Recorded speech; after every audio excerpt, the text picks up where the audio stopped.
Hello दोस्तों, मैं प्रीति आपका बहुत बहुत स्वागत करती हूँ। आशा करती हूँ आप सभी अच्छे होंगे। अगर आपने मेरे चैनल को अभी तक सब्सक्राइब नहीं किया है तो सब्सक्राइब कर लीजिए और बेल आइकन को प्रेस करना बिल्कुल मत भूलिए, जिससे आपको नोटिफिकेशन मिलता रहे। तो इस वीडियो में हम बात करेंगे ईवीएस के ऐसे क्वेश्चन जो बार बार एग्ज़ाम में रिपीट होते हैं। अगर आपने ईवीएस की एनसीईआरटी समरी नहीं देखी है अभी तक, तो आप आई बटन पर क्लिक करके ईवीएस की एनसीईआरटी के तीनों वीडियो देख लीजिए। उन तीनों वीडियो के अलावा आपको बाहर से पढ़ने की बिल्कुल ज़रूरत नहीं है। अगर आप वो तीनों वीडियो अच्छे से देख के जाते हैं, आपके 15 में से 15 क्वेश्चन वहाँ से सही हो जाएंगे। जब आप वो तीनों वीडियो देख लीजिए तब आप ये वीडियो देखिएगा, क्योंकि तब आपको समझ में आएगा कि जो प्रीवियस ईयर पेपर में ईवीएस के क्वेश्चन रिपीट होते हैं वो आपको वहाँ कितनी हेल्प कर रहे हैं। तो आइए हम क्वेश्चन सॉल्व करते हैं। तो पहला क्वेश्चन है हमारा, निम्नलिखित में से कौन सा एनसीएफ 2005 के अनुसार ईवीएस पाठ्यक्रम में सुझाए गए 6 विषयों में से एक है। तो ऑप्शन नंबर फर्स्ट कहता है पदार्थ, ऑप्शन नंबर सेकंड कहता है प्राकृतिक संसाधन, ऑप्शन नंबर थर्ड है चीज़ें जो हम बनाते हैं और करते हैं, ऑप्शन नंबर 4 है चीज़ें कैसे काम करती हैं। तो ईवीएस की 6 थीम्स में से एक थीम का विषय पूछा गया है। तो सबसे पहले देख लेते हैं हम ईवीएस की 6 थीम क्या क्या होती हैं। तो जो ईवीएस की 6 थीम होती हैं, वो जिसमें से पहली थीम है हमारी परिवार एवं मित्र, और दूसरी थीम है भोजन, और तीसरी है पानी, एंड चौथी है हमारी आवास, और पांचवी है यात्रा, और छठवीं थीम है हमारी हम चीज़ें कैसे बनाते हैं। तो ये हमारी हैं ईवीएस की 6 थीम। और ये कहाँ से ली गई हैं? ये हमारे ईवीएस की एनसीईआरटी जो होती है उनके चैप्टर हैं, उन्हीं के नाम हैं जो ईवीएस की थीम बोली गई हैं। आगे देखते हैं ईवीएस की सब थीम कौन कौन सी होती हैं। ईवीएस की जो 6 थीम को छोड़ के जितनी भी थीम आए, आप बस इन 6 थीम को याद रखिएगा। अगर आपको ये 6 थीम याद हैं तो आपको आगे याद करने की ज़रूरत नहीं पड़ेगी, आपको सब थीम अपने आप ही पता चल जाएंगी। फिर भी एक बार देख लेते हैं सब थीम कौन कौन सी हैं। तो पहली है संबंध, दूसरी कौन है? कार्य एवं खेल, एंड तीसरी है जानवर, और चौथी है पौधे। तो सबसे पहले हम इनको याद करने की ट्रिक देखेंगे। इनको कैसे याद रखेंगे? तो इनको ऐसे याद रखेंगे, हम परिवार और मित्रों के साथ में रहते हैं और भोजन हम डेली करते हैं। भोजन करते हैं तो हमें पानी की भी ज़रूरत होती है, तो पानी पीते हैं। जब परिवार और मित्र मिल जाते हैं, भोजन भी मिल जाता है, पानी भी मिल जाता है, तो हमें किसकी ज़रूरत होती है? रहने की। रहने के लिए हमें आवास चाहिए। जब हमें आवास मिल गया, पानी मिल गया, भोजन मिल गया, मित्र मिल गए, परिवार मिल गया, तो हम क्या करेंगे? यात्रा करेंगे, घूमेंगे फिरेंगे। फिर यात्रा करेंगे तो हम कुछ ना कुछ नई खोज करेंगे। तो हम चीज़ें कैसे बनाते हैं। तो आपको इस तरीके से 6 थीम को याद रखना है। तो हमारा इसका आंसर क्या हो जाएगा? हमें इसमें से एक थीम पूछी गई, कौन सी है एनसीएफ 2005 के अनुसार? तो हमारी ऑप्शन नंबर थर्ड हो जाएगा, चीज़ें जो हम बनाते हैं और करते हैं, ये हमारी थीम हो जाएगी। आगे देखते हैं। अगला क्वेश्चन है हमारा, नीचे दिए गए पक्षियों की कौन सी प्रजाति झटके से अपनी गर्दन आगे पीछे करती है? तो कौन सी प्रजाति है जो झटके से आगे पीछे करती है? वो है मैना। अगर आपको पूछे कि जो गर्दन पीछे पूरी घुमा लेता है तो वो उल्लू है, और अगर पूछे झटके से आगे पीछे करता है कौन सा पक्षी, तो वो मैना है। आगे अगला क्वेश्चन देखते हैं। अगला क्वेश्चन है हमारा, column first and column second दिया गया है, और यहाँ पे शहर व राज्य दिए गए हैं ABCD करके, और उनके आगे दिए गए हैं कॉलम सेकंड में अत्यधिक पसंद का भोजन। तो कौन से शहर या राज्य का कौन सा भोजन है, ये हमको बताना है। तो हमारा हांगकांग के सामने क्या दिया गया है? किसी भी करी के साथ उबला टैपियोका। ये तो इसका आंसर नहीं होगा। और बी में दिया गया है केरल, केरल के सामने दिया गया है सरसों के तेल में बनी मछली। और सी दिया गया है, सी के आगे दिया गया है नारियल के तेल में बनी समुंदर की मछली। और डी दिया गया गोवा, गोवा के सामने दिया गया है छोले भटूरे। और फिर पांचवा दिया गया है पकाया हुआ सांप। तो पकाया हुआ सांप मैंने एनसीईआरटी में कराया हुआ है। एनसीईआरटी समरी आपने अगर नहीं देखी तो उसको ज़रूर देखिएगा, आपके लिए बहुत हेल्पफुल रहने वाली है। तो हांगकांग में क्या है? पकाया हुआ सांप। तो ए का क्या हो जाएगा? फिफ्थ।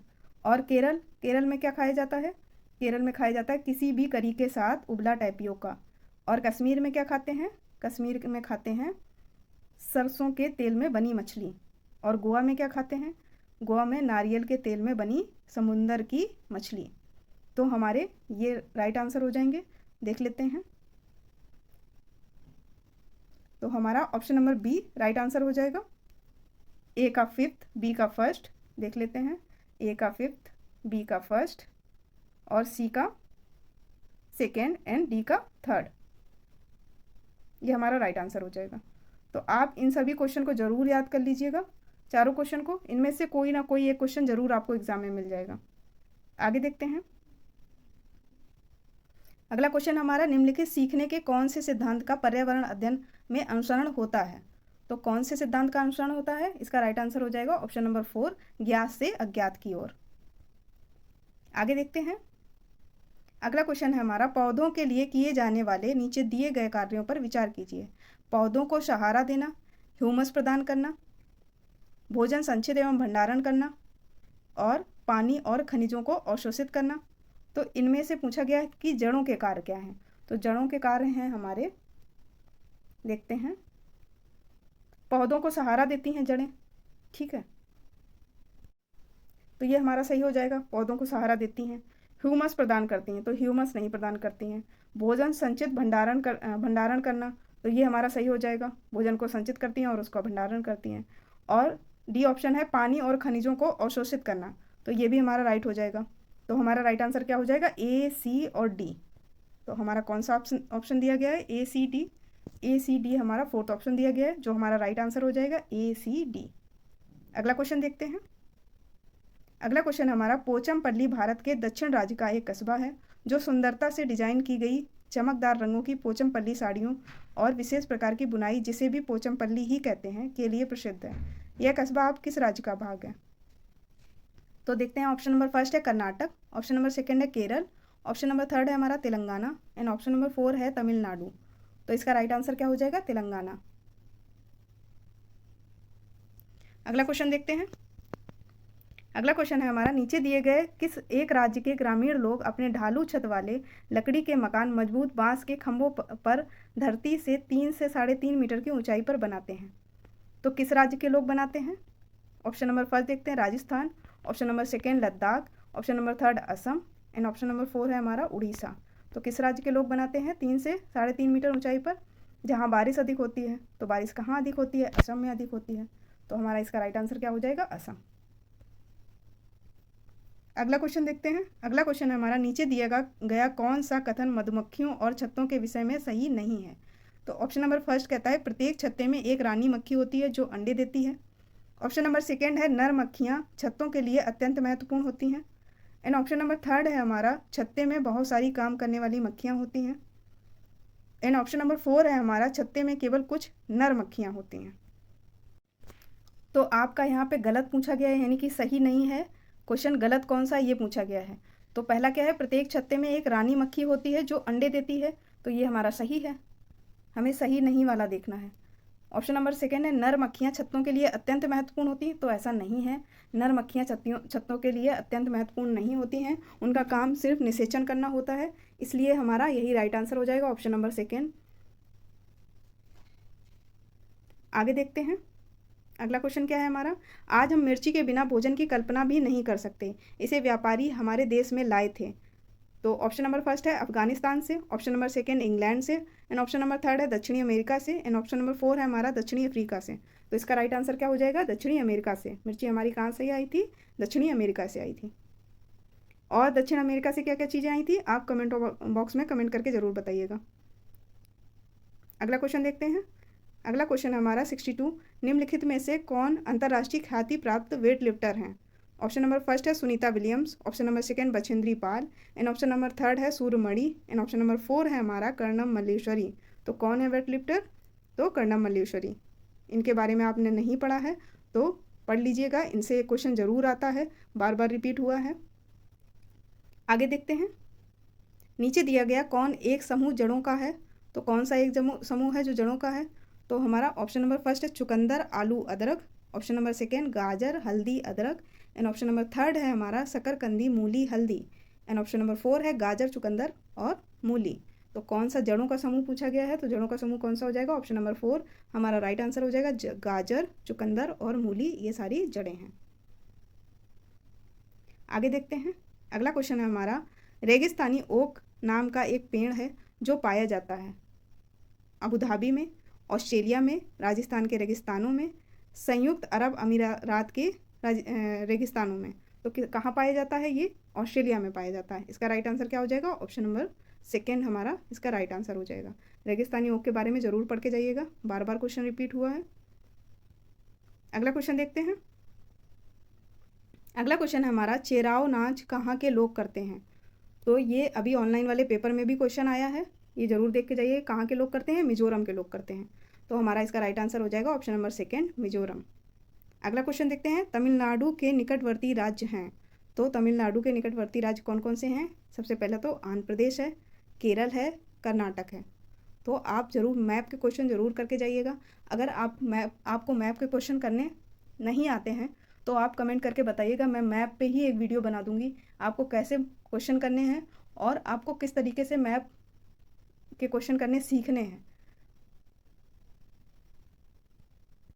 मैप याद रखने का सबसे अच्छा तरीका होता है, मार्केट में ब्लैंक मैप आते हैं, आप उनको ले आइएगा 8 से 10 खरीद के और उनको पेंसिल से डेली के डेली एक मैप भरिएगा। सबसे पहले आप मैप को याद कर लीजिएगा, अपने दीवार में चिपका लीजिएगा और फ़ोन में भी लगा लीजिएगा फ्रंट पे, ताकि बार बार जब भी आप फ़ोन खोलें तो आपको मैप दिखे, जिससे आपको राज्य कहाँ कहाँ हैं ये याद हो जाएं और बहुत आसानी से याद भी हो जाएंगे जब आप इस तरीके से करेंगे। और ब्लैंक जो मैप आते हैं उनको ज़रूर भरिएगा, उनसे आपको बहुत हेल्प होगी और आपको 8 से 10 मैप भरेंगे आप ब्लैंक वाले, आपको ऐसे ही याद हो जाएगा, पूरा मैप आपको बहुत अच्छे से याद हो जाएगा। अगला क्वेश्चन देखते हैं। अगला क्वेश्चन है, नेपेथिन्स वह पौधा जो शिकार करता है के विषय में नीचे दिए गए कथनों पर विचार कीजिए। ऑप्शन नंबर फर्स्ट है, यह पौधा ऑस्ट्रेलिया, इंडोनेशिया और भारत में मेघालय में पाया जाता है। ऑप्शन नंबर सेकेंड है, इसका आकार घड़े जैसा होता है और इसका मुंह एक पत्ती से ढका होता है। एंड ऑप्शन नंबर थर्ड है हमारा, यह केवल छोटे कीड़े मकोड़ों को फंसाकर उनका शिकार करता है। एंड ऑप्शन नंबर फोर्थ है हमारा, यह छोटे कीड़े मकोड़ों को खींचने के लिए मोहक आवाज़ निकालता है। तो आवाज़ तो बिल्कुल नहीं निकालता है, जो एक प्रकार की सुगंध निकालता है, आवाज़ नहीं निकालता है। तो ये तो हमारा एकदम ही कैंसिल हो जाएगा, ऑप्शन नंबर डी। और बाहर नहीं निकल पाते हैं, आवाज़ निकालता है, जो इसमें फंस जाते हैं और बाहर नहीं निकल पाते हैं। तो ऐसा नहीं है, आवाज़ नहीं निकालता है, वो सुगंध निकालता है। आगे क्या पूछा गया, इनमें सही कथन कौन कौन से हैं? तो हमारा दिया गया है A B, A C, B D और ए बी सी। तो हमारा राइट आंसर क्या हो जाएगा? देखिए, ऑप्शन नंबर ए जो है, यह पौधा ऑस्ट्रेलिया, इंडोनेशिया और भारत में मेघालय में पाया जाता है, ये एकदम सही है। और ऑप्शन नंबर बी है, ये इसका आकार घड़े जैसा होता है और इसका मुंह एक पत्ती से ढका होता है, ये भी एकदम सही है। एंड ऑप्शन नंबर थर्ड जो दिया है, यह केवल छोटे कीड़े मकोड़ों को फंसाकर उनका शिकार कर सकता है, तो ये हमारा गलत हो जाएगा। क्यों? छोटे कीड़े मकोड़े ही नहीं, ये मेंढक और चूहे को भी खाता है ना। और ये तो हमारा ऑप्शन कैंसिल हो गया था। तो हमारे ऑप्शन कौन कौन से सही हो जाएंगे? ए और बी। ए और बी कहाँ दिए गए हैं? ऑप्शन नंबर फर्स्ट दिया गया है हमारा ए और बी, यही हमारे राइट आंसर हो जाएंगे। आगे देखते हैं। आगे है हमारा, घरों के नीचे दिए गए विवरणों पर विचार कीजिए। तो ऑप्शन नंबर ए दिया है, राजस्थान में गांव के लोग मिट्टी के घरों जिनकी छतें कटीली झाड़ियों की होती हैं में रहते हैं, तो एकदम सही है हमारा। आगे, मनाली हिमाचल प्रदेश में घर बांसों के खंभों पर बनाए जाते हैं, तो ये हमारा गलत हो जाएगा। मनाली में नहीं बनाए जाते हैं, ये कहाँ बनाए जाते हैं बांसों के? ये असम में बनाए जाते हैं घर, क्योंकि वहाँ बारिश अधिक होती है। आगे देखते हैं, ऑप्शन नंबर सी दिया है, लेह में पत्थर के 2 मंजिले घर बनाए जाते हैं, नीचे की मंजिल पर ज़रूरत का सामान और जानवर को रखते हैं, तो ये हमारा एकदम सही है। तो इसका कौन सा ऑप्शन हो जाएगा? देखते हैं, ए बी, बी सी और ए सी और केवल सी। तो हमारा राइट आंसर क्या हो जाएगा? ए और सी हमारे राइट आंसर हो जाएंगे। ऑप्शन नंबर थर्ड हमारा राइट आंसर हो जाएगा। आगे देखते हैं। अगला क्वेश्चन है हमारा, हाथियों के बारे में दिया गया है, हाथी के विषय में नीचे दिए गए कथन पर विचार कीजिए। तो ऑप्शन नंबर ए दिया है, हाथी बहुत कम आराम करते हैं, यह एक दिन में केवल 2 से 4 घंटे ही सोते हैं, तो ये हमारा एकदम सही है। आगे देखते हैं, एक बड़ा हाथी एक दिन में 200 केजी से अधिक पत्तियां और झाड़ियां खा लेता है, तो ये गलत है हमारा। 200 केजी नहीं, 100 केजी खा लेता है, 200 केजी गलत है। आगे देखते हैं, आगे क्या दिया है, इन्हें पानी और कीचड़ में खेलना बहुत भाता है, इनके शरीर को ठंडक मिलती है, तो ये भी हमारा सही है, थर्ड। आगे देखते हैं, किसी हथनी के झुंड में सबसे बुजुर्ग हथनी ही सभी फैसले लेती है, तो ये ऑप्शन भी हमारा एकदम सही है, बुजुर्ग हथनी ही सभी फैसले लेती है। तो हमारे कौन कौन से सही हो जाएंगे? ए, बी, ए, सी और डी हमारे राइट आंसर हो जाएंगे। ए, सी, डी। तो देखते हैं ए, सी, डी कहाँ दिया है? ऑप्शन नंबर थर्ड में दिया है। ऑप्शन नंबर थर्ड हमारा एकदम सही हो जाएगा, सी, डी और ए। आगे देखते हैं, अगला क्वेश्चन है हमारा, नीचे दिए गए जीवों के समूह में से किनकी दृष्टि श्रेष्ठ होती है तथा वे मनुष्य की तुलना में 4 गुनी अधिक दूरी की वस्तुओं को देख सकते हैं? तो मनुष्य की तुलना में 4 गुना अधिक दूरी को कौन देख सकता है, कौन कौन? तो सबसे पहला ऑप्शन है हमारा सांप, रेशम कीट और छिपकली। सेकेंड ऑप्शन है हमारा चील, गरुड़ और गिद्ध। थर्ड ऑप्शन है हमारा मधुमक्खी, मच्छर और तितली। एंड फोर्थ ऑप्शन है हमारा बाघ, तेंदुआ और सांड। तो मनुष्य की तुलना में 4 गुना अधिक कौन देख सकता है? तो ऑप्शन नंबर सेकेंड है हमारा चील, गरुड़ और गिद्ध। यही हमारे राइट आंसर हो जाएंगे। आगे देखते हैं, नीचे दिए गए खेती करने के विवरण को पढ़िए और इस ढंग की पहचान कीजिए।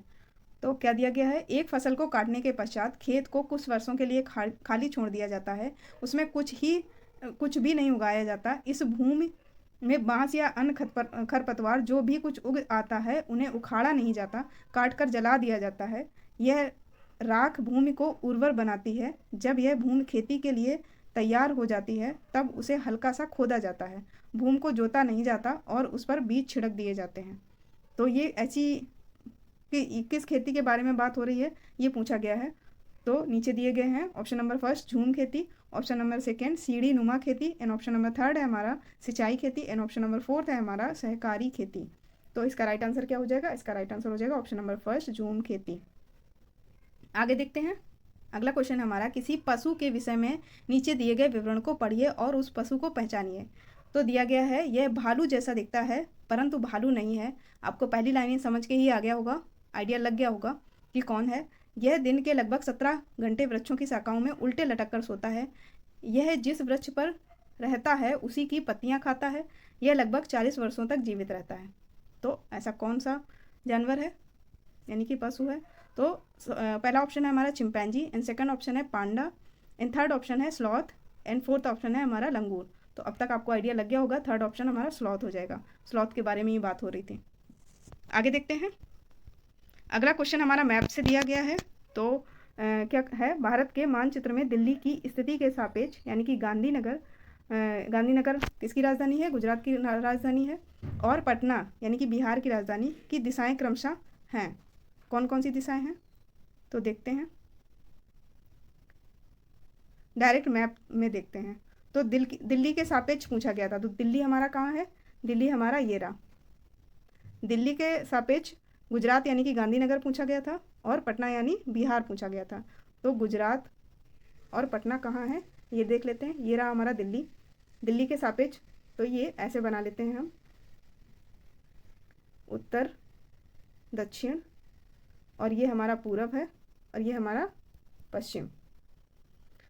तो हमारा गुजरात कहाँ दिया गया है? गुजरात गांधीनगर ये दिया गया है, और बिहार और पटना ये दिया गया है। तो दिल्ली के सापेक्ष पूछा गया था। तो दिल्ली के सापेक्ष बिहार कहाँ हो जाएगा? दक्षिण और पूरब में। दक्षिण पूरब में ये हमारा बिहार हो गया, है ना। और गुजरात गांधीनगर कहाँ हो जाएगा? ये हो जाएगा दक्षिण और पश्चिम में। तो बिहार हमारा दिल्ली के सापेक्ष दक्षिण और पूर्व में पड़ेगा, और गुजरात हमारा दक्षिण और पश्चिम में पड़ेगा। तो हम ऑप्शन देख लेते हैं। ऑप्शन क्या दिए गए थे? ऑप्शन दिए गए हैं, इनमें से कौन सा राइट आंसर हो जाएगा? दक्षिण पश्चिम और दक्षिण पूरब। क्योंकि पहला क्या दिया गया था हमारा? पहला दिया गया था गुजरात, तो गुजरात था दक्षिण पश्चिम में, और दूसरा दिया गया था बिहार, तो बिहार था हमारा दक्षिण पूर्व में। तो आपको मैप देखना भी समझ में आ गया होगा कि कैसे मैप देखा जाता है। अगर फिर भी नहीं आया तो कमेंट बॉक्स में कमेंट करके ज़रूर बताइएगा। मैं आपको मैप के क्वेश्चन के लिए अलग से वीडियो बना दूंगी, उसमें सारे मैप के क्वेश्चन ही डिस्कस कर दूंगी, और आपको बता दूंगी कैसे मैप के क्वेश्चन किस किस तरीके से करने चाहिए जो आपके एकदम सही होंगे। तो ये थे ईवीएस के कुछ ऐसे क्वेश्चन जो एग्ज़ाम में बार बार रिपीट हुए हैं, और ये आपके लिए बहुत इंपॉर्टेंट है। इनको ज़रूर करके जाइए एग्ज़ाम से पहले। आई होप आपको मेरा वीडियो पसंद आया होगा, और अगर वीडियो पसंद आए तो लाइक कीजिए, शेयर कीजिए एंड सब्सक्राइब कीजिए। Thank you.